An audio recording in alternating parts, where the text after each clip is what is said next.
চাল দিয়ে তৈরি বিভিন্ন ধরনের পিঠের মধ্যে আজকের পিঠে হচ্ছে একেবারে ইউনিক। এইভাবে পিঠে বানিয়ে দেখুন, পিঠে হবে পারফেক্ট এবং খেতেও দুর্দান্ত লাগবে।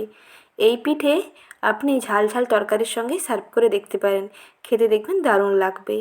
তেল ছাড়া এইভাবে তৈরি করে ফেলুন চাল দিয়ে দারুণ স্বাদের একটি নতুন ধরনের পিঠে। তেল ছাড়া, ঘি ছাড়া, বাটার ছাড়া এইভাবে যদি নাস্তা খেতে ইচ্ছে করে তাহলে অবশ্যই এই রেসিপিটি বানিয়ে দেখুন। চাল দিয়ে তৈরি হবে আর রেসিপি দেখার পর যে কেউ খুব সহজে তৈরি করে ফেলতে পারবেন। একেবারে তুলোর মতো নরম তুলতুলে হবে আর ভীষণ টেস্টি হবে। এগুলো আপনারা গুড় কিংবা ঝাল তরকারি যে কোনো সঙ্গে পরিবেশন করে দেখতে পারেন, খেতে দেখবেন দারুণ লাগবে। আর আজকের সহজ রেসিপি ভালো লেগে থাকলে ভিডিওটিতে বরাবরের মতন একটি লাইক করে দেওয়ার অনুরোধ থাকলো।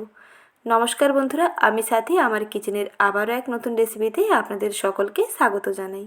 তাহলে আসুন দেখে নিন আজকের সহজ রেসিপি। এই পিঠে তৈরি করতে প্রথমে চালগুলোকে জলের মধ্যে ভিজিয়ে রাখতে হবে। চালগুলো বেশ ভালোভাবে যাতে নরম হয়ে যায়, ফুলে যায়, তার জন্য কিছুক্ষণ পর্যন্ত জল দিয়ে ভিজিয়ে রাখতে হবে। প্রায় ধরুন 3 থেকে 4 ঘন্টা। 3 থেকে 4 ঘন্টা জল দিয়ে ভিজিয়ে নেওয়ার পরে চালগুলোকে ভালো করে ধুয়ে পরিষ্কার করে নিয়ে এই চালগুলোকে অল্প একটু জল দিয়ে বেটে নিতে হবে।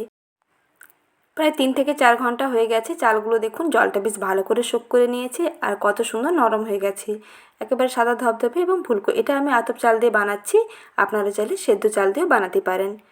সেদ্ধ চাল দিয়ে বানালে চালগুলোকে একটু বেশিক্ষণ পর্যন্ত ভিজিয়ে রাখতে হবে, যাতে চালটা বেশ ভালোভাবে ফুলে নরম হয়ে যায়, সেটা কিন্তু খেয়াল রাখতে হবে। তারপরে এর সঙ্গে অল্প করে জল দিয়ে মিশিয়ে একটু ভালো করে ব্লেন্ড করে নিচ্ছি। একেবারে ক্রিমের মতন একটা টেক্সচার হবে। মিশ্রণের ঘনত্বটা দেখুন বন্ধুরা কতটা সুন্দরভাবে মসৃণ করে বাটা হয়েছে।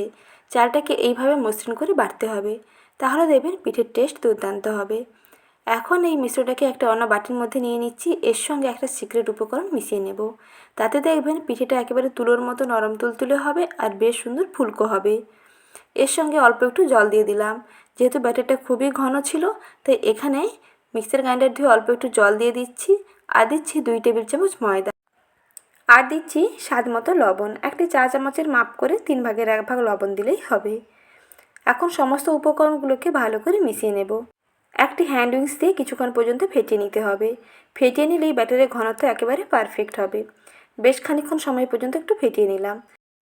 যত ভালো ফেটাবেন, এই মিশ্রণে যত ভালো ফুলে ফেঁপে উঠবে, পিঠেগুলো তত নরম তুলতুলে হবে, একেবারে ফুলে স্পঞ্জি হয়ে যাবে। তার জন্য এখানে দিলাম একটি ইনো প্যাকেটের 4 ভাগের 1 ভাগ ইনো, বা একটি চা চামচের মাপ করে হাফ চামচ ইনো দিলেই হবে। আর যদি ইনোটা অপছন্দ হয় তাহলে এখানে বেকিং পাউডার এবং বেকিং সোডা অ্যাড করতে পারেন। একটি চা চামচের হাফ চামচ নেবেন বেকিং পাউডার আর সেই চামচের 4 ভাগের 1 ভাগ নেবেন বেকিং সোডা বা খাওয়ার সোডা। তাহলে দেখবেন পিঠেগুলো একেবারে তুলোর মতো নরমও হবে আর বেশ ফুলকো হবে, একেবারে স্পঞ্জি হবে। তার জন্য এই রকম ইনোর বদলে আপনারা বেকিং পাউডার ও বেকিং সোডা এই পরিমাপ করে দিতে পারেন। এখন পিঠেগুলোকে তৈরি করে নিচ্ছি। কড়াই গ্যাস ওভেনের মধ্যে বসিয়ে গ্যাসের আঁচটা মাঝারিতে রেখে কড়াইটাকে প্রথমে ভালো করে গরম করে নিতে হবে। তারপরে 1 হাতা করে ব্যাটার দিয়ে একটি ঢাকনা দিয়ে 1.5 থেকে 2 মিনিট অপেক্ষা করবেন। দেখবেন উপরটা বেশ সুন্দর এইরকম ফুলকো হয়ে যাবে। আর এর মধ্যে যেহেতু ইনো দেওয়া আছে, তাই যে কোনো কড়াইতে দেখবেন এই পিঠে তৈরি করতে পারবেন। এই পিঠে কিন্তু কড়াইতে আটকাবে না, সহজেই এইরকম ফুলকো ফুলকো হয়ে কড়াই থেকে ছিঁড়ে চলে আসবে। আর এইভাবেও আপনারা সার্ভ করতে পারেন। আর যদি মনে হয় অপর পাশটা একটু ভেজে নেবেন, তাহলে আবার অপর পাশটা উল্টে আরও 1 মিনিট মতন অপেক্ষা করবেন, তাহলে কালারটাও বেশ সুন্দর চেঞ্জ হয়ে যাবে আর ভেতর থেকে খুব সুন্দর দেখুন ভাজাও হয়ে যাবে। আর তেল ছাড়া এইভাবে নাস্তা তৈরি করে দেখুন, ঝাল তরকারির সঙ্গে সার্ভ করে দেখতে পারেন, খেতে দেখবেন দারুণ লাগবে। চাল দিয়ে তৈরি এই নতুন ধরনের তেল ছাড়া নাস্তা রেসিপি একটুও ভালো লেগে থাকলে ভিডিওটিতে প্লিজ লাইক করবেন। আর প্রতিদিন এই রকম নিত্য নতুন ভিন্ন স্বাদের রেসিপি পেতে চ্যানেলটিকে সাবস্ক্রাইব করে নেওয়ার অনুরোধ থাকলো। সঙ্গে পাশে থাকা বেল আইকনের অল বাটনটিও বাজিয়ে রাখবেন, নতুন ভিডিওর আপডেট সবার আগে পেয়ে যাবেন। একবার দেখুন বন্ধুরা পিঠেগুলো কতটা তুলোর মতো নরম হয়েছে।